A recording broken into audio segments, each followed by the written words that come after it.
스트레스와 왕, 암에 대해서 오늘 같이 살펴보는 시간이 되겠는데요. 스트레스 받으면 암 걸린다? 맞나요? 증거 자료 있어요? 그리고 과학적으로는 증명이 되지 않습니다. 스트레스가 발암물질이라고 말하는 사람은 없습니다. 스트레스가 발암 1급, 2급 뭐 이런 거 없어요, 사실은. 하지만 그 무엇보다도 스트레스는 현 시대 사람들에게 아주 많은 몸의 신진대사의 체계를 무너뜨리고 리듬을 깨치고 그리고 또 어떤 정서나 여러 가지 신경계통을 망가뜨려서 그렇게 해서 이제 우리 몸에 큰 타격을 주게 되는데요. 지금 여기 사진에 보시다시피 스트레스를 받으면 우리 몸속에서 이러한 작용들이 일어날 수 있다는 사실. 네, 어떻게 하면 스트레스를 해결할 수 있을까? 이 부분에 대해서 오늘 좀 같이 좀 심각하게 좀 살펴보도록 하겠습니다. 가능할까요? 네, 스트레스 안 받고 살 수 있는 자신 있으세요?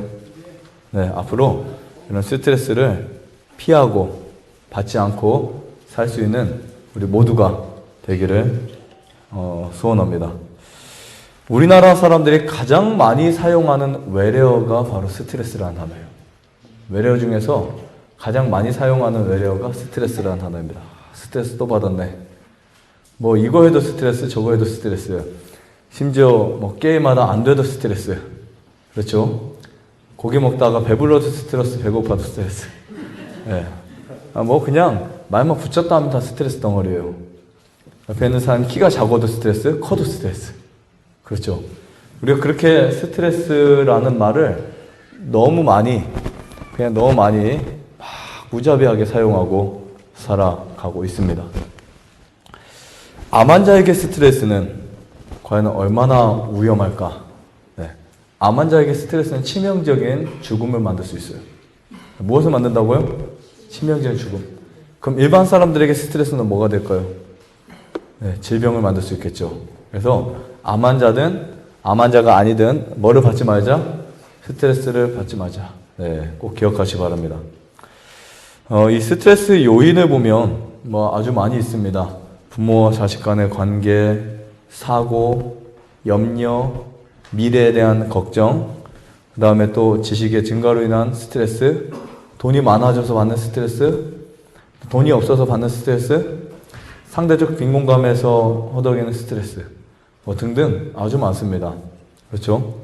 요즘에는 유치원생들도 바빠요. 초등학생들 바쁩니다. 바빠서 받고 힘들어서 받고 하는 이 스트레스가 사실은 우리 몸에 굉장히 많은 문제를 야기시키는데요. 특히 많이 알면 알수록 스트레스가 많아집니다. 네, 지식의 증가는 스트레스를 아주 많이 만들어 버리는데 어쨌든 암 환자는 절대적으로 예전에 뭐 플라톤이나 철학자들 그런 말 했죠. 몸과 마음을 같이 관리해야 된다. 자, 몸과 무엇을요? 몸과 마음을 같이. 우리는 어떻게 하고 있어요? 몸 따로 관리하고 마음 따로 관리하죠. 몸과 마음을 같이 관리해야 된다. 꼭 기억하세요. 몸과 마음을 어떻게 해요? 같이 함께 꼭 관리하셔야 됩니다. 그래서 현대 문명화된 사회 속에서 우리가 피할 수는 없지만 그것을 어떻게 하면 이겨낼 수 있을까? 이 문제를, 수수께끼를 찾아 나가야 됩니다. 그런데 2000년 전에 다 맞춰진 이 성경에서는 인간의 건강을 위한 지침을 몇 가지로 말씀을 적어 놨습니다. 이것만 잘 지켜도 여러분들 다 건강할 수 있어요. 하나하나 제가 천천히 설명드리겠습니다. 첫 번째, 내일 일을 뭐 하지 말라? 네, 내일 일을 염려하지 말라고 성경이 말하고 있습니다. 한날 괴로움은 그날의 조카다. 네, 그날의 조카다. 즉, 내일 일을 염려하게 되는 순간 우리는 스트레스의 포화 속으로 들어가게 됩니다. 뭐를 먹어야 되지? 어떻게 해야 되지? 어떻게 살아야 되지? 노후는 어떻게 대책을 해야 되지? 그 다음에 원수를 뭐 하라 그랬어요? 원수를 사랑하라. 네. 원수를 사랑하게 되면 스트레스 받을 일이 있어요? 없어지겠죠. 혹시 원수 한번 사랑해 보신 적 있나요? 힘들죠? 아니 원수가 없나요? 네. 집에 있어요. 네. 근데 성경에도 그렇게 써 있더라고요. 네 집안 식구가 원수라고. 그렇죠. 마태복음 예수님 말씀하셨어요. 네 집안 식구가 원수라. 뭔가 하려고 하면 다 찬성해 주는데 이 부인만, 남편만 찬성을 안 해줘요. 자, 여기 보면 항상 뭐 하라 그랬어요? 다음에 항상 기뻐하라. 네. 그 다음에 범사에 감사하라. 범사에 감사하라. 여러분들이 항상 기뻐하시거나 항상 감사하면 암 걸린다 안 걸린다? 네, 절대 안 걸린다. 그리고 암에 걸렸어도 한번 해보세요. 해보고 말하세요. 암 걸렸는데 지금 제가 오늘 말씀드리는 거 꼭 적어 놓으셨다가 아침, 점심, 저녁 이 말씀 꼭 보면서 꼭 해보세요. 그 다음에 내 이웃을 내 몸과 같이 어떻게 해요? 사랑하라. 네. 그 다음에 나눠줘라. 뭐 이런 표현이 있죠. 과도한 욕심을 내지 마라. 부리지 마라. 지금 몇 가지예요? 7가지죠? 뭐 하기로 말하면 너무 많은데 그거 다 할 수 없으니까 최소한 이 7가지만 한번 지켜보세요. 네, 7가지만 아침에 일어나서 한번 보고 점심에 보고 저녁에 보고 안 되면 또 바꾸고 고치고 회개하고 계속 하다 보면 이게 나의 습관이 돼버리면 절대로 암이 안 걸립니다. 또한 걸렸던 암도 어떻게 될까요? 걸렸던 암도 확신이 없으세요? 걸렸던 암도 나은다. 암뿐만이 아닙니다. 모든 병이 이것만 해결되면 다 나을 수 있어요.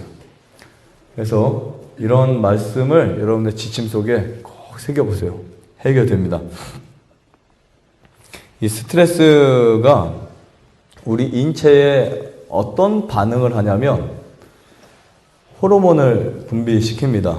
호르몬을 분비시켜서 스트레스로 인해서 분비되는 이 호르몬은 여러분들의 혈관, 섬세한 혈관벽을 자극시켜요. 네, 혈관벽을 자극시킵니다. 그래서 혈관벽에 이제 자극이 되면 그쪽에 상처나 여러 가지 문제가 생기겠죠. 그 다음에 암과 싸우는 T임파구가 이제 죽어버려요. 공격을 당합니다. 그리고 고혈압과 뇌출혈의 원인이 되고 신경 시스템에 문제가 이제 발생합니다. 그러니까 이런 것들이 이제 지속적으로 되면 작은 문제가 아니라 큰 문제가 되는 거예요. 지속적으로 습관이 되면. 스트레스와 인체 다시 한번 더 정립을 해드리면 여러분들이 어떤 상황이나 어떤 그 현실 속에서 화를 내거나 아니면 남을 미워하거나 분노하거나 어떤 남에게 대한 그 여러 가지 그러한 그 편견이 있거나 그러면 스트레스가 오게 됩니다. 그렇죠? 스트레스 받게 되면 어디가 긴장될까요? 여러분의 근육이 긴장을 해요. 근육들이. 그래서 스트레스를 하루 종일 한번 받아보면 하루 종일 스트레스 받아보면 나중에 근육이 쑤시는 거 느낄 수 있을 거예요. 네. 신경 많이 쓰면 그러죠. 뭔가 집중하고 신경을 많이 쓰면 몸이 쑤셔요. 왜 신경 쓰는데 몸이 쑤실까? 당연히 이런 부분 때문에 그렇습니다. 자, 그 다음에 근육이 수축이 돼요. 그리고 근육이 수축이 되면 당연히 그 근육 안에 있는 혈관들이 어떻게 되겠어요? 수축이 되겠죠, 같이. 그러면 산소가 체내에 부족하게 됩니다. 혈관의 혈액은 산소를 운반하는데 이때 산소가 부족하게 돼요. 그러면 통증이 오기 시작해요. 통증은 기능 장애를 만들고 마지막 뭐가 생길까요? 병이 생긴다. 자, 스트레스 이렇게 보니까 병의 경로가 맞아요, 안 맞아요? 맞죠? 이렇게 보니까 확실합니다. 스트레스는 질병의 원인이 될 수 있다. 네, 스트레스 받으면 암에 걸릴 수 있고 우울장애 걸릴 수 있고 아토피 걸릴 수 있고 관절염 걸릴 수 있고 백혈병 걸릴 수 있고 모든 만병의 다 근원이 스트레스에서도 올 수 있다 없다? 네, 있다는 사실 꼭 기억하시기 바랍니다. 자, 그 다음에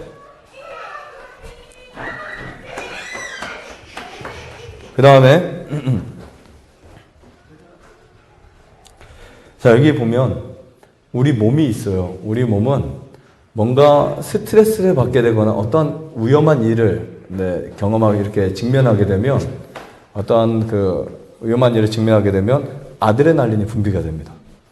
흔히 이것을 초식동물에서 찾아볼 수 있어요. 초식동물. 초식동물이 막 다니다가 풀을 뜯어 먹다가 멀리서 호랑이나 사자가 딱 보면, 하이에나나 늑대를 보면 얘들이 이제 신경이 그 막 날카로워지기 시작해요. 예민해집니다. 그때 뭐가 분비됐다는 거예요? 아드레날린. 네, 아드레날린이 분비되면서 아드레날린이나 노르에프네프린 이런 호르몬들이 분비되면서 얘네 몸속에 경각심을 일으켜요. 그러면은 도망가야 되겠다. 그럼 딱 선택을 합니다. 도망가야 될까? 있어야 될까? 공격해야 될까? 싸워야 될까? 아니면 도망가야 될까? 이거를 순식간에 그것을 결정할 수 있도록 만들어주는 호르몬들이 나와야 돼요. 그러면 이제 막 도망가겠죠. 그래서 스트레스를 위해서 나오는 이 호르몬들이 사실상 나쁜 것만은 아니에요. 사람의 본능적으로 사람이 살아갈 수 있는 하나의 요인 중에 하나인데 이게 너무 자주 반복적으로 계속 나오면 우리 몸의 조절 기능이 문제가 생겨버립니다. 그러면 툭 쳐도 뭐가 되는 거예요? 분노가 일어나고 화가 일어나고. 사람마다 스트레스는 다 다르죠. 이 스트레스 반응 자체가 어떻게 보면 생명 형상인데 이것이 이제 생기게 되면 우리 몸에는 딱 나눠집니다. 어떻게 나눠지냐면 소화기관의 활동은 저하시켜 놓고 심장, 근육, 폐의 활동을 막 수치고 올려버립니다.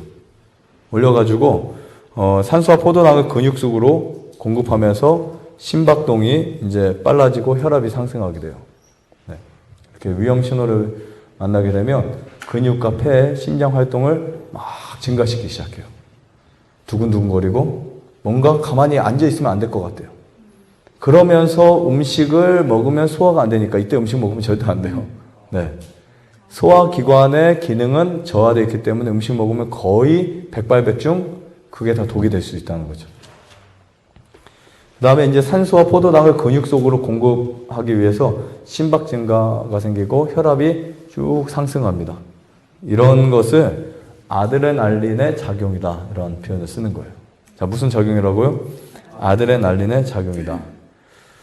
예, 우리가 스스로 내가 받고 있는 스트레스에 대해서 자가 체크를 몇 가지로 할 수 있는데 크게는 두 가지로 할 수 있어요.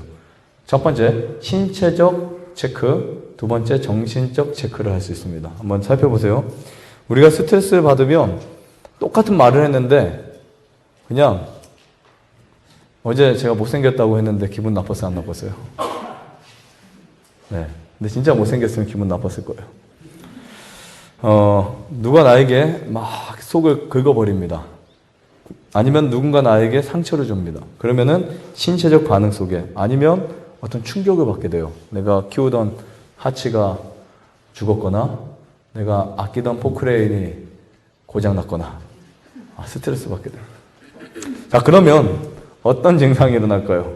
거기에 따라서 내가 얼마나 아꼈느냐에 따라서 그렇죠. 그냥 개를 보신탕 끓여 먹으려고 키웠던 사람들은 죽어도 그냥 먹지 뭐. 오히려 더 즐겁죠. 근데 우리는 보신탕 먹으려고 한 게 아니잖아요. 그냥 애완으로 키운 거잖아요. 그렇기 때문에 개가 죽으면 슬프겠죠. 그 어떤 사람마다 다 틀립니다. 그러면 가슴이 막 통증이 생기고 두근거리고 맥박이 빠르게 뛰고 혈압이 상승하고 이런 신체적인 증상들이 일어나요. 그래서 여러분들이 보시면 돼요.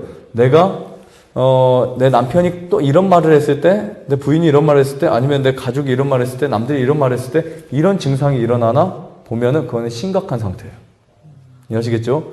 정신적으로는 흥분 상태예요. 뭔가 들으면 막 흥분이 됩니다. 그리고 우울해져요. 혹은 또 공포심, 짜증이 나고 분노가 나고 불안이 나고 불면증, 지나친 걱정, 염려, 안절부절. 이러면은 여러분들은 스트레스의 지배를 받고 있는 사람이다 라고 말할 수 있습니다. 그렇죠? 그러면 나에게 이런 정도의 일들이 하루에 몇 번 있을까? 네. 계속 있어요. 있었어요. 회사 생활하면 많이 있겠죠, 아무래도. 더군다나 거기에 보기 싫은, 꼴 보기 싫은 사람 한 사람만 딱 있으면 하루 종일 그러겠죠. 네. 한 달에 한 번, 암 환자는 한 달에 한 번만 이런 증상이 있으세요. 네. 이런 증상이 갖게 되면 몸이 망가집니다. 정말 망가져요. 이런 증상은 충격받을 때 한 번만 맞으세요. 네, 충격받을 때. 정말 차가 나를 받을 것 같았을 때 그럴 때만 느끼세요. 네, 어쩔 수 없을 때만. 그리고 나머지는 내가 느끼지 말아야 될, 내가 충분히 관리하고 조절할 수 있을 때는 조절해 주세요. 그래야 건강을 회복할 수 있습니다. 자, 자가 체크를 좀 더 보면요. 자, 여기 10가지 중에 5가지 이상이 된다라고 하는 사람도 병적인 스트레스가 있다라고 우리가 볼 수 있는데요. 자, 한번 보겠습니다. 늦게 일어나고 일찍 자나요?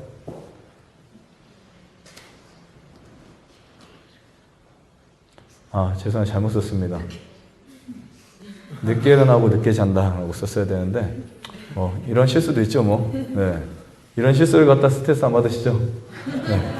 늦게 일어나고 늦게 잔다. 그 다음에 돈을 사랑하고 현실주의자다. 내가. 아, 나는 왜 이렇게 돈을 좋아하지? 이렇게 현실주의자야. 이거 없으면 못 살 것 같아. 그런 게 있죠. 통장에 정말 1000만 원이 없으면 못 살 것 같아. 999만 원 있으면 꼭 10,000원을 채워넣어야 돼. 이런 현실주의. 자, 그리고 이 현실주의가 강하면 강할수록 뭐가 사라진 줄 아세요, 혹시요? 믿음이 사라져요. 현실주의가 강하면 강할수록 믿음이 사라집니다. 그래서 우리는 이 세상을 살아갈 때 절대 사실로 살아가면 안 돼요. 물론 사실인 세상 속에서 우리는 진실로 살아가야 돼요. 진실은 뭐냐면 사실 위에다가 사랑이 올라간 게 진실이에요. 그래서 예수님이 이렇게 말씀하셨어요. 사실로 너에게 말하노니 하지 않았어요.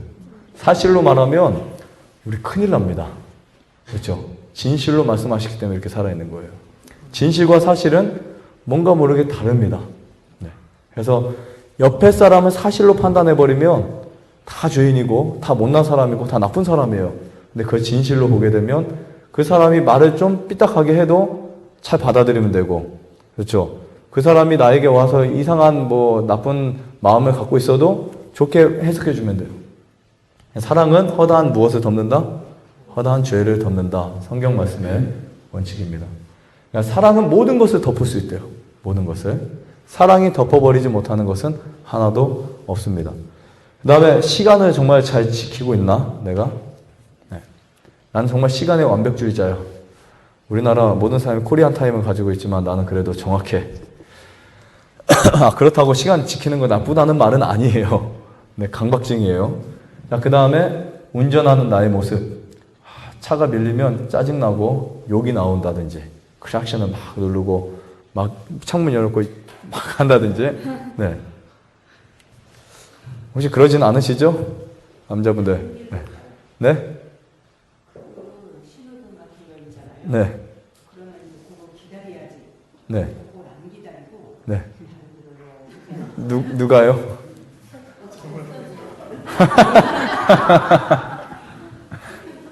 네.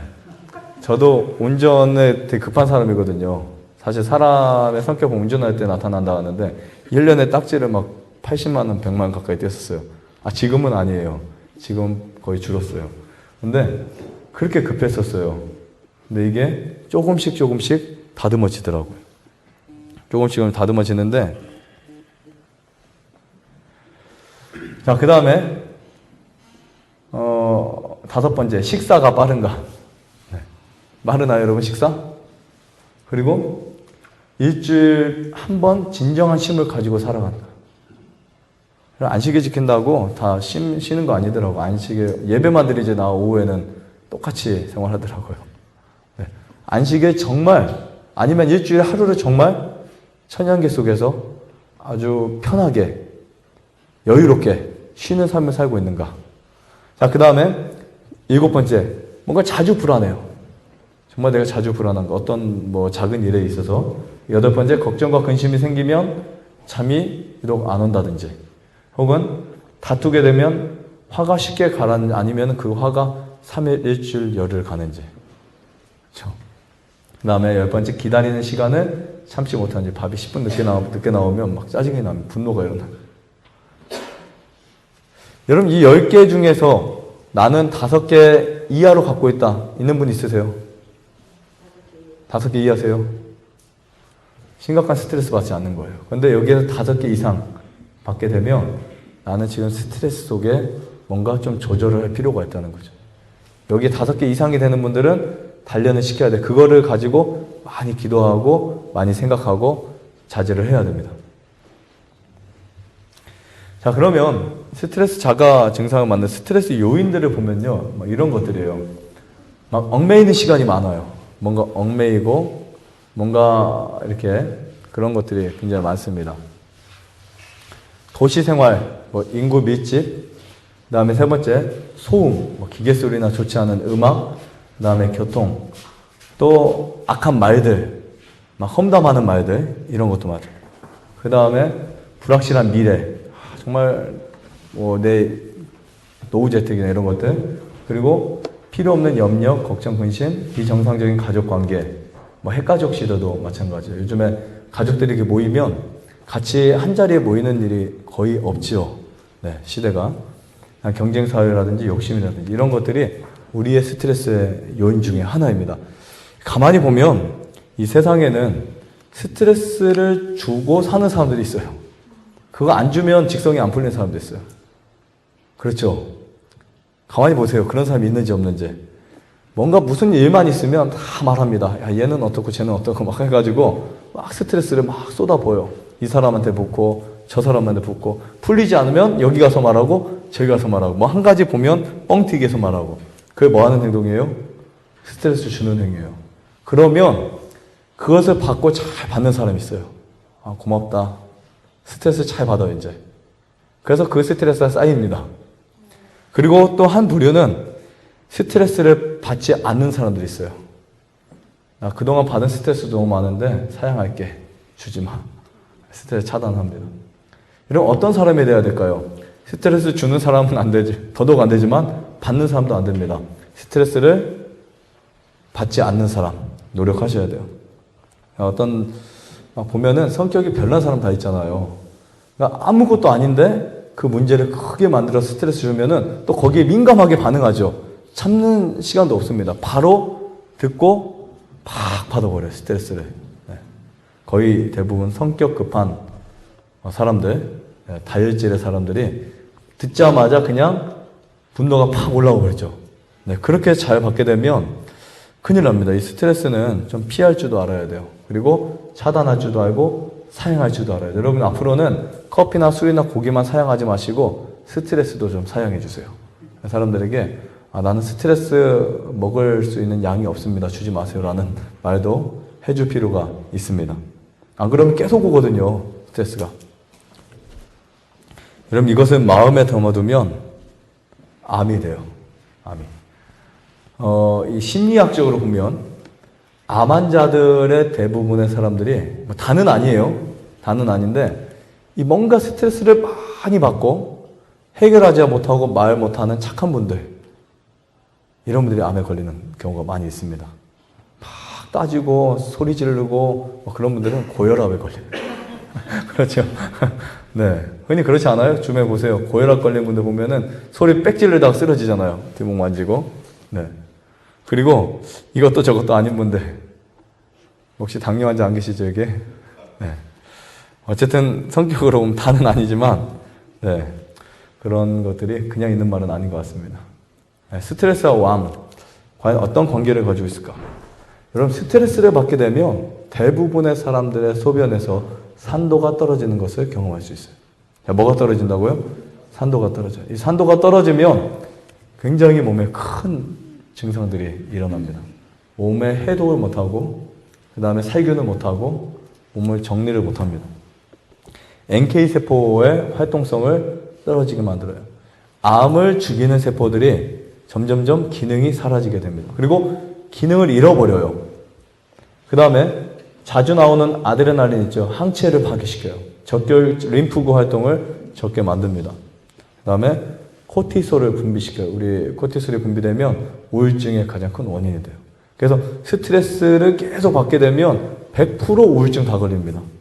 네. 그러니까 암 환자가 병원에 검사하기 전에, 암 진단을 받기 전에 심리 상태와 암 진단을 받은 후의 심리 상태는 거의 극과 극입니다. 암 진단을 받고 난 이후의 심리적 상태를 보면 거의 다 이 뇌의 해마나 뇌에 문제가 오기 시작해요. 그게 무슨 영향이냐면 코티솔 분비 때문에. 스트레스를 받으니까. 자, 화가 나면 피가 어디로 몰린다 그래요? 정말 맞나요? 화가 막 받아보세요. 화가 막 나면 피가 어디로 몰려요? 네, 머리 위로 다 솟구치죠.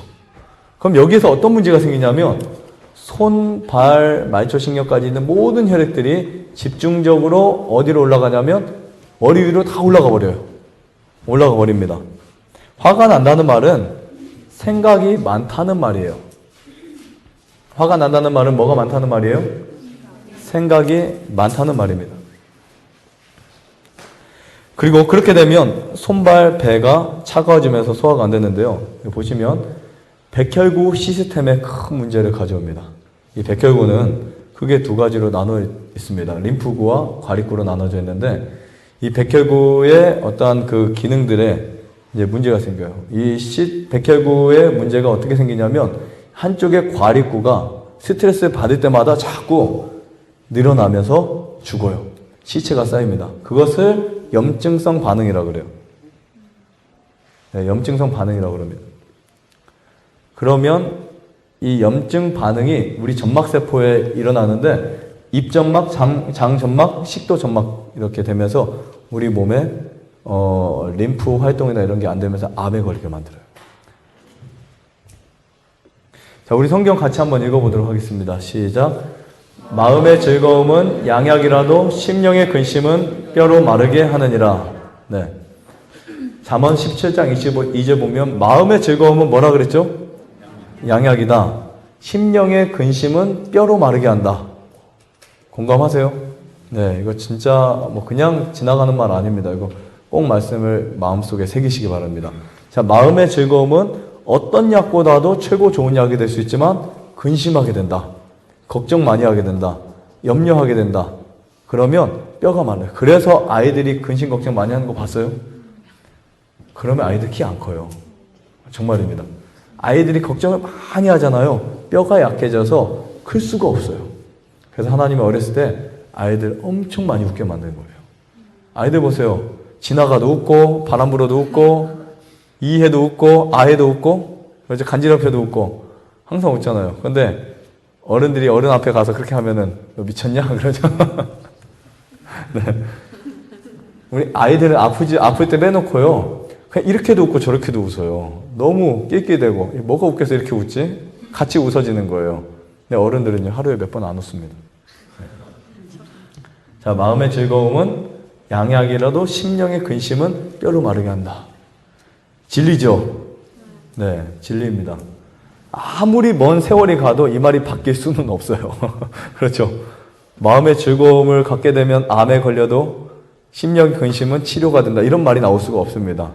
아무리 먼 시대가 가더라도. 네, 스트레스를 이길 수 있는 방법, 네, 말씀드리겠는데요. 아까 이 성경 말씀의 뜻을 엘렌 화이트는 어떻게 표현하고 있냐면 마음의 모든 병의 10중 8구가 마음에서 유래된다. 자, 어떻게 제가 말씀드렸죠 지금요? 모든 질병의 몇 중에 몇이? 10중 8구가 마음에서 유래된다.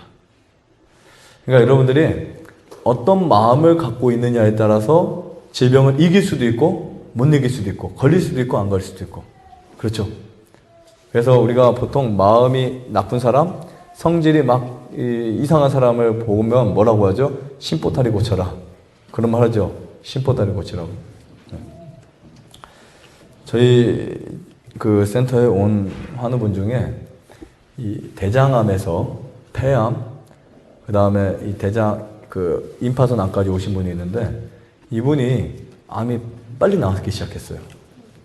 근데 정말 기적적으로 제가 저번에 통증 겪었던 분 말씀드렸었나요? 네, 이분이 암이 이렇게 컸었는데 암이 줄어들기 시작하더니 라이터 반 정도 크기까지 줄었어요.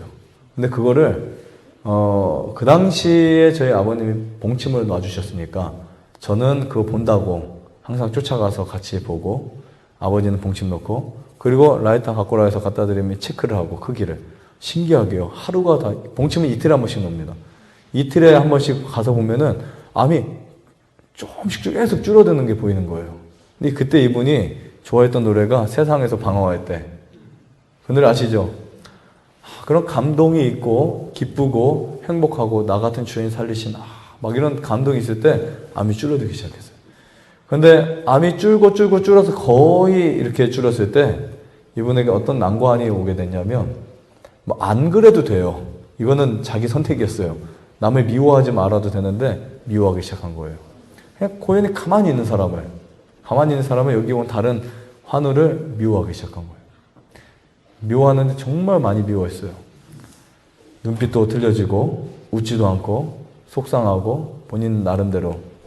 사실 지금 생각해보면 그 당시에 이분은 저희 어머니가 꿀물을 타주는 그 꿀물이 약이라고 생각했고 본인이 타먹는 건 약이라고 생각하지 않았던 분이었거든요. 굉장히 신뢰심이 강했던 분이었어요. 근데 그때 이제 저희 부모님이 다른 분에게 애정을 좀 쏟아주는 걸 보면서 이게 이제 화가 팍 나버린 거예요. 그래가지고 미워하기 시작하고 그러다 보니까 이 줄었던 암이 다시 커지기 시작했어요. 놀래기 시작. 똑같이 봉침을 맞고 똑같이 이틀에 한 번씩 오는데 쭉 줄었다. 이 상태로만 가면 정말 며칠이면 다 없어질 것 같아요. 그런데 다시 크기 시작합니다. 점점 커지더니 원 위치를 더 넘어서 나중에는 거의 뭐 이렇게 큰 공 하나 다른 것처럼 팔을 이렇게 하고 다녔어요. 굉장히 커졌어요. 그래가지고 이분이 다시 예수님을 아주 잘 만나가지고 그래도 해피엔딩으로 다행히 살으셨는데 중요한 것은 남을 미워하는 게요. 암을 굉장히 빨리 자라게 하더라고요. 남을 미워하는 게. 그러니까 여러분 절대 남을 미워하시면 안 돼요. 그렇죠? 남을 미워하시면 안 되고 그 다음에 다른 사람에게 화내도 안 되고요. 근데 만약에 암이 있으면 암이 아주 빨리 자랍니다. 아무도 모르잖아요. 그렇죠? 검사 안 해봤으니까 남 미워하지 마세요. 미워하면 혹시 내 안에 1cm 암이 있었으면은 6개월 후에 나는 암이 임해질 수 있어요. 절대 어떤 상황에서도 남을 미워하지 말자. 성경 원칙입니다. 그래서 하나님이 말씀하셨어요. 원수를 사랑해라. 저는 처음에 하나님이 그 사람들 불쌍해서 사랑해 주라고 했나 보다. 어차피 죽을 거니까 좀 사랑해라고. 근데 알고 보니까 그 사람 때문에 그런 것이 아니라 나 때문에. 그 사람을 미워하면 내가 죽으니까. 그 사람 사랑하면 내가 살아나니까 원수를 사랑하라고 말씀하셨다고 생각을 합니다. 그 다음에 또 한 분은 유방암이 괴사가 돼서 저희 어머니가 막 치료를 해준 적이 있었어요. 그 괴사를 이제 꼽혔다 이런 표현은 굉장히 심했어요. 그래서 온 집안이 다 냄새가 가득 채울 정도로 거기에 심지어 막 썩어가지고 썩은 물이 흐르고. 근데 그 드레싱을 한번 저희 어머님이 몇 년 전입니다. 이거는 오래되지도 않았어요. 드레싱을 해주러 가면 한 30분씩 막 40분씩 그 냄새를 맡으면서 다 해주고 오세요. 이분이 이제 마음에 감동도 받고. 근데 이분은 어떤 분이었냐면 스위스 과학자였고 어쨌든 좀 굉장히 평창동에 집이 있고 뭐 그런 어쨌든 좀 유명한 분이세요. 근데 몸이 그러니까 더 고통스러운 거예요. 자기 몸에서 그런 냄새가 나고 처음에는 막 향수 뿌리고 엄청 그랬어요. 여기서 이제 자연치유하면서 아무것도 하지 않았는데 재밌는 사실은 드레싱을 하면서 그 암이 뚝뚝뚝 떨어졌어요. 사진까지 찍으셨어요.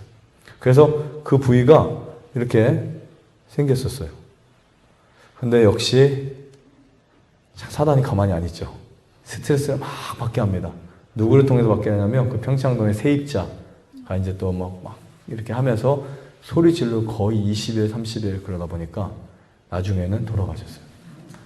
근데 이분이 사실 등산도 잘 다니시고 했는데 그 스트레스를 엄청 받은 거예요. 막 소리 지르고 막 그러면서 본인의 몸이 이제 붓기 시작하고 그 떨어지는 게 딱 중단되는 거예요. 그 갇힌 마음, 그리고 또 남을 미워하는 마음, 짜증이 나고 분노가 나는 그 마음이 딱 생겨버리니까 암이 뚝 떨어지는 게 싹 중지돼 버렸어요. 그래서 그런 교훈을 보면 절대로 남을 미워하면 안 되겠구나. 심지어 내 돈을 떼간 사람, 뭐 저도 몇 사람에게 돈을 뜯기긴 했는데 묘하지 않습니다. 작아서 그런가요? 100만 원이라? 그래도 어쨌든 살다 보면 이런 일도 있고 저런 일도 있어요. 그런 일들을 자꾸 생각하고 그냥 그것을 막 악에 맞춰서 한다고 해서 안 줄 사람 주는 거 아니거든, 사실요. 그러니까 거의 사람들이 돈 못 받아서 그 돈이 커서 막 이렇게 힘든 것도 있지만 그거보다 더 힘든 거는 막 믿는 사람이 같은 권사님이, 집사님이 내 돈 떼먹었는데 얼마나 속상하겠어요. 근데 어쩔 수 없는 것은 포기하는 게 낫다. 그래야 내 몸이라도 망치지 않으니까. 그러니까 우리가 몸도 망치고 돈도 뜯기고 몸도 망치고 다 할 수 있거든요. 하나라도 살려야죠. 하나라도. 스트레스를 안 받는 것은 여러분들의 선택입니다. 그래서 제가 여기 4가지 썼어요. 스트레스 이길 수 있는 좋은 방법을, 도대체 이게 뭘까? 스트레스 어떻게 이길 수 있을까? 그래서 좋은 방법을 한번 4가지를 썼으니까요. 여러분 꼭 한번 참고를 하세요. 사교 활동을 하세요. 사교 활동. 뭔가 활동적이어야 합니다. 방 안에만 있으면 어떻게 될까요? 더 이런저런 생각이 납니다. 활동하셔야 돼요. 밖에서 안 되면 노작이라도 하시고 텃밭이라도 꾸미시고 그런 사교 활동, 아니면 마음과 뜻이 맞는 사람들 같이 등산도 가시고 어떤 좋은 동호회가 있으면 그런 것도 하시고, 그리고 여러분들이 같이 뉴스타트 할 수 있고 의료 선교 사역을 하고 싶은 사람들과 또 같이 그렇게 사교를 갖는 거 너무 좋습니다. 자, 2번째, 천연계 속을 자주 가세요. 이 첫 번째 사교 활동에는 아마 여러분들이 하나님을 안 믿든 다른 종교를 갖든 상관하지 마시고 재림교회의 사람들을 좀 만나시면 좋아요. 왜냐하면 재림교회 사람들은 의료 선교 활동을 하는 사람들이 많이 있습니다. 그런 사람들을 좀 몇 사람하고 친해지기만 해도요, 굉장히 좋고요. 많은 정보를 나눌 수 있습니다. 그렇기 때문에 종교 이런 거 생각하지 마시고 그냥 이런 나와 맞는 사람들, 나랑 그래도 가장 가깝게 음식을 먹는 사람들과 좀 자주 교통하는 거 좋습니다. 그리고 2번째, 천연계. 될 수 있으면 산으로 가세요. 산으로 가셔서 많은 것을 보고 느끼고 만지고 생각하는 시간을 가지면 아주 좋습니다. 풀 한 포기를 보고 그 생명을 발견하고 그 나무에서 일어나는 과정들, 작용들, 하나님의 역사하심을 우리가 볼 수 있어요. 3번째, 성경 연구를 하면 아주 좋습니다. 이 성경 연구를 하면 첫 번째 받지 않은 스트레스 중에 하나가 뭐냐면 미래에 대한 불확실이에요. 여기에서는 만큼은 스트레스를 안 받을 수 있습니다. 그래서 성경을 읽고 성경에 대한 확신을 갖게 되고 믿음이 생기고 성경 속 예언을 공부하다 보면 이 불확실한 그러한 미래에 대한 염려를 할 필요가 없습니다. 우리나라는 이 한반도의 남북전쟁이 항상 위험의 나라이기 때문에 늘 스트레스 받잖아요. 이제 필리핀을 이사 가면 괜찮을까? 하지만 어쨌든 우리가 성경을 믿게 되면 그런 불확실한 어떠한 잘못된 정보나 잘못된 것들로부터 여러분들이 더 강해질 수 있습니다. 4번째, 뉴스타트를 꼭 실천하세요. 규칙적인 식사, 잠 자야 될 때 잠자고, 그리고 또 식사해야 될 때 식사하시고, 쉬어야 될 때 쉬고, 또 운동해야 될 때 운동하고, 이런 규칙적인 생활을 하게 되면 스트레스를 줄이거나 이겨낼 수 있는 충분한 그런 생활이 될 수 있습니다. 그래서 이 4가지 꼭 기억하시고요. 오늘 내가 앞으로는 결심하자. 절대 나는 스트레스를 주지 않는 건 당연한 것이고 받지 말자. 이렇게 여러분들이 선택하셔서 스트레스로부터 자유함을 얻는 저희 모두가 되시기를 바라면서 마치겠습니다. 기도하시고 마치겠습니다.